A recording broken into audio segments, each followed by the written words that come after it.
കല്യാണി കുറച്ച് ദിവസങ്ങൾക്ക് മുമ്പുണ്ടെങ്കിൽ ഒരു പോസ്റ്റ് ഇട്ടിട്ടുണ്ടായിരുന്നു. ആ ഒരു പോസ്റ്റിൽ ഡോക്ടർ നിലൂഫർ ഷെരീഫിനെതിരെ കുറേയധികം ആരോപണങ്ങളായിരുന്നു അതിനകത്ത് പറഞ്ഞിട്ടുണ്ടായിരുന്നത്. ഒന്നുണ്ടെങ്കിൽ ഈ ഒരു ഡോക്ടർ ഉണ്ടെങ്കിൽ ഡോക്ടറിൻ്റെ ബയോയിലൊക്കെ ഒരു ഡിഗ്രിയുടെ കാര്യമൊക്കെ കൊടുത്തിട്ടുണ്ട്. അതിനെപ്പറ്റി അന്വേഷിച്ച സമയത്ത് ആ ഒരു രാജ്യത്ത് ആ ഒരു യൂണിവേഴ്സിറ്റിയിൽ ഇപ്പം പറയുന്ന ആ ഒരു കോഴ്സില്ല. പിന്നെ എങ്ങനെയാണ് അവർ പഠിച്ചതെന്ന് അറിയത്തില്ല. അതുപോലെ തന്നെ ഇവരുടെ ലൈസൻസിൻ്റെ കാര്യം ഈ ഒരു കേരളത്തിൽ അവർ ലൈസൻസിൻ്റെ രജിസ്റ്റർ ചെയ്തതായിട്ടൊന്നും കാണിക്കുന്നില്ല എന്നുള്ള രീതിയിലും അതുപോലെ പലതരം ആരോപണങ്ങളും ഈ ഒരു ഡോക്ടറിനെതിരെ പറഞ്ഞിട്ടുണ്ടായിരുന്നു. പിന്നെ പറഞ്ഞൊരു കാര്യം, ഞങ്ങൾ എന്തായാലും നിയമപരമായിട്ട് പോരാടും, അവർക്ക് മാക്സിമം ഈ കള്ളത്തരം കാണിക്കുന്നതിനൊക്കെ പുറത്ത് കൊണ്ടുവരും എന്നുള്ളൊരു കാര്യം കൂടി കല്യാണി പറഞ്ഞിട്ടുണ്ടായിരുന്നു. ഇതിന് മറുപടി ഈ ഒരു ഡോക്ടർ പറയണമെന്ന് കുറേയധികം പേര് പറഞ്ഞിട്ടുണ്ടായിരുന്നു. അങ്ങനെ ഇരിക്കുന്ന സമയത്താണ് ഇൻസ്റ്റാഗ്രാമിലുണ്ടെങ്കിൽ ഒരു പോസ്റ്റ് ഇട്ടിട്ടുണ്ടായിരുന്നു. ആ ഒരു പോസ്റ്റിൽ ഇതേ കണക്ക് കുറേയധികം ആരോപണങ്ങളൊക്കെ എനിക്കെതിരെ വന്നതായിട്ട് ഞാൻ കണ്ടിട്ടുണ്ടായിരുന്നു.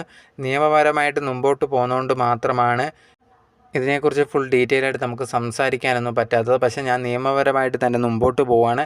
എന്നെ വിശ്വസിച്ച് വർഷങ്ങളായിട്ട് കൂടെ നിൽക്കുന്ന ക്ലയൻസൊക്കെ ഉണ്ട്. അവർക്ക് എല്ലാവർക്കും അറിയാം ഞാൻ എന്തൊക്കെ അവർക്ക് വേണ്ടി ചെയ്തിട്ടുണ്ട് എന്നുള്ളത്. പിന്നെ ആരോപണങ്ങൾ വരുന്നത് വരട്ടെ, ഉറപ്പായിട്ടും ഞാൻ കേസുമായിട്ട് തന്നെയാണ് മുമ്പോട്ട് പോകുന്നത്. അത് തെളിയിക്കും ആരുടെ ഭാഗത്താണ് സത്യം എന്നുള്ളത്.